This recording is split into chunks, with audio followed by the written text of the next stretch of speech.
Yeah, Jon Rahm is the overwhelming favorite here at this tournament. And sure, Jon hasn't won since the U.S. Open last year, and he hasn't missed a cut since the Wells Fargo Championship, which was roughly a year ago as well. But in that period, 10 top tens, including that victory at the U.S. Open. He's no longer number one in the world. Scottie Scheffler has been playing beautifully over the last few months and has overtaken Jon Rahm. But Rahm is still here, trying to compete, trying to get back to that winning form that he had last summer. I caught up with Jon earlier today, and I asked him why it was important for him to play in this event, the Mexico Open. I could give you so many reasons. First one is because I wanted to. I heard a lot of good things about the resort, right? I've heard good things about the town, good things about the resort, good things about the golf course. I said, oh, why not give it a try? I mean, we've seen the last few years what having more events can do in this country. You know, Carlos winning a PGA Tour event and Abraham as well, right? So I think it's important for the future generations, and you know, we don't know how big of an impact we can have in a place like this, and hopefully it's a big one.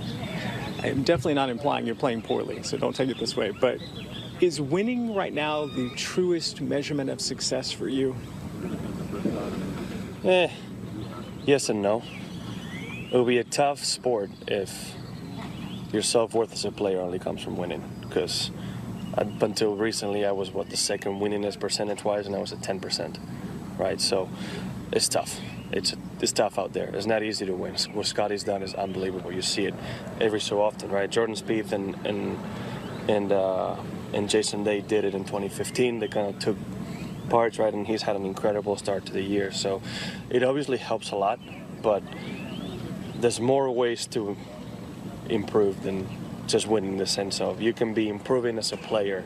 I've seen plenty of interviews at 98 when Tiger was changing his swing after winning the Masters, and you know, he was getting questioned and he was saying, I'm playing better golf, you know, I'm playing better golf, and then he won 8 times on 99 and 9 times on 2000, right? So improvement can happen. It doesn't always show in the form of wins and stats, but as a feel as a player, you can get it.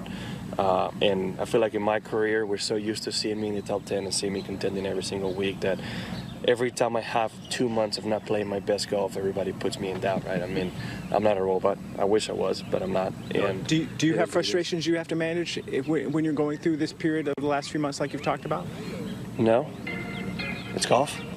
That's the best answer I can give you. It's the sport. It's golf, period. You can, one day you feel great, you hit all the right shots, and you have a great round. The next day you wake up, one eyelash is out of place, and nothing's happening, right? So the best answer I can give you is, in fact, that it's golf. And the same way things get cold, all of a sudden it can turn around and you start playing amazing golf, right? It is what it is.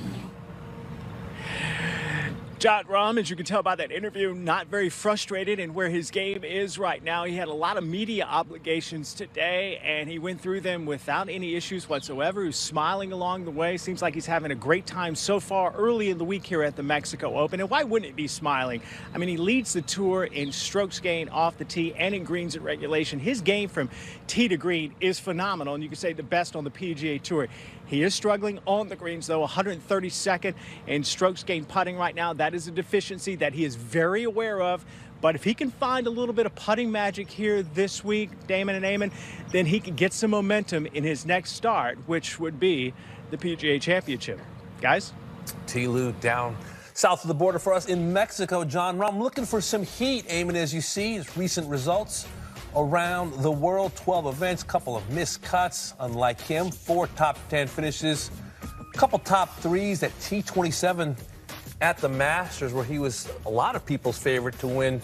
Scottie Scheffler's great play notwithstanding. For more, we return to Paige McKenzie, who joins us after joining us yesterday as well. Paige, we appreciate the incredible gifts that Jon Rahm has, but it has been a season where he hasn't been playing the type of golf that he wants to. How do we define success for the former world #1 at this point?